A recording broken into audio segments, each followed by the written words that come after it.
ఓం శ్రీ మాత్రే నమః. అందరికీ నమస్కారం అండి. ఈరోజు మన ఛానల్లో ఈ 2026 సంవత్సరంలో చైత్ర పౌర్ణమి ఈ రోజే వచ్చేటువంటి హనుమాన్ విజయోత్సవం ఎప్పుడు, అది ఏప్రిల్ 1న 2న ఎప్పుడు అని, అలాగే పౌర్ణమి తిథి ఎప్పటి నుంచి ఎప్పటి వరకు ఉందో, ఈ రోజు విశిష్టత ఏమిటో, నైవేద్యాలు ఏం సమర్పించాలో, ఏమి దానం చేయాలో అన్న విషయాల గురించిన పూర్తి వివరాలు ఈరోజు మనం ఈ వీడియో ద్వారా తెలుసుకుందాం. ఎక్కడా స్కిప్ చేయకుండా పూర్తి వీడియో చూస్తారని ఆశిస్తున్నాను. అంతకంటే ముందుగా ఇంతవరకు నా ఛానల్ని సబ్స్క్రైబ్ చేసుకుని వాళ్ళు ఉంటే సబ్స్క్రైబ్ బటన్ని ప్రెస్ చేసి పక్కనే ఉన్న బెల్ ఐకాన్ని ప్రెస్ చేసి ఆల్ అనే ఆప్షన్ ప్రెస్ చేశారంటే నేను పెట్టే ప్రతి వీడియో మీరు నోటిఫికేషన్ ద్వారా మొదటగా చూసేయవచ్చు. ముందుగా వీడియోలోకి వెళ్ళిపోదాం. హిందూ నూతన సంవత్సరం ఆరంభంతో పాటు చైత్రమాసం కొత్త శక్తిని, ఆశలను మోసుకొస్తుంది. ఈ మాసంలోని పౌర్ణమిని అత్యంత పవిత్రంగా భావిస్తారు. ఈ చైత్ర పౌర్ణమి రోజే హనుమాన్ విజయోత్సవాన్ని జరుపుకుంటాం. ఈ రోజునే హనుమాన్ జయంతి అని కొన్ని ప్రాంతాల్లో నిర్వహిస్తారు. పురాణ కథనం ప్రకారం హనుమంతుని సహాయంతో రాముడు సీత జాడ వెతుకుతాడు. వారధి నిర్మించి లంకకు తీసుకెళ్తాడు. రామరావణ యుద్ధంలో లక్ష్మణుడు మూర్ఛపోయినప్పుడు సంజీవుని తీసుకొచ్చి ప్రాణాపాయం నుంచి తప్పిస్తాడు. ఇలా తిరిగి రాముడు అయోధ్యకు చేరి పట్టాభిషిక్తుడు అయ్యే వరకు ప్రతి అడుగులోనూ హనుమంతుడు ఉన్నాడు.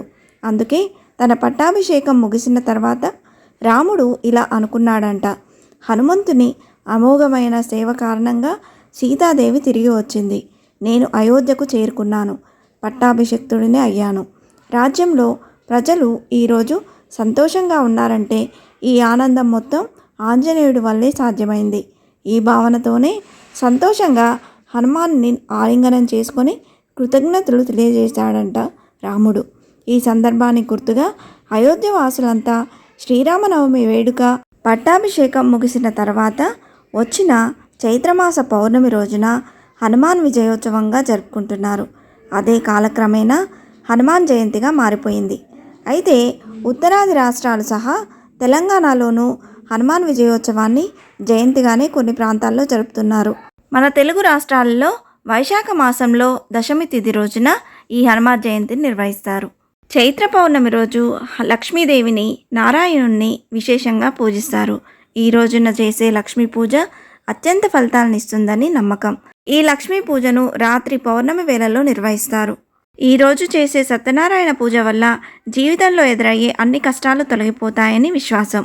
చైత్ర పౌర్ణమి రోజున హనుమాన్ విజయోత్సవం సందర్భంగా రామచరితమానసం, సుందరకాండ పారాయణం చేస్తే సకల పాపాలు తొలగిపోతాయని నమ్మకం. ఈ రోజంతా ఉపవాసం ఆచరించి దాన ధర్మాలు చేస్తే ఉత్తమ ఫలితాలు పొందవచ్చు. ఈ 2026 సంవత్సరంలో హనుమాన్ విజయోత్సవం చైత్ర పౌర్ణమి రోజు ఎప్పుడు వచ్చిందో ఇప్పుడు తెలుసుకుందాం. స్వస్తి శ్రీ చాంద్రమానేన శ్రీ పరాభవ నామ సంవత్సరం చైత్ర శుద్ధ పౌర్ణమి తిథి అనేది ఏప్రిల్ 1 బుధవారం ఉదయం 6:53 ప్రారంభమై ఏప్రిల్ 2 గురువారం ఉదయం 7:04 పౌర్ణమి తిథి అనేది ముగుస్తుందండి.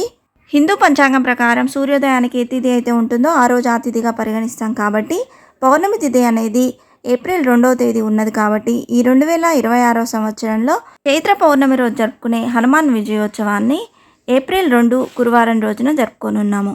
ఈరోజు నక్షత్రం హస్త నక్షత్రం.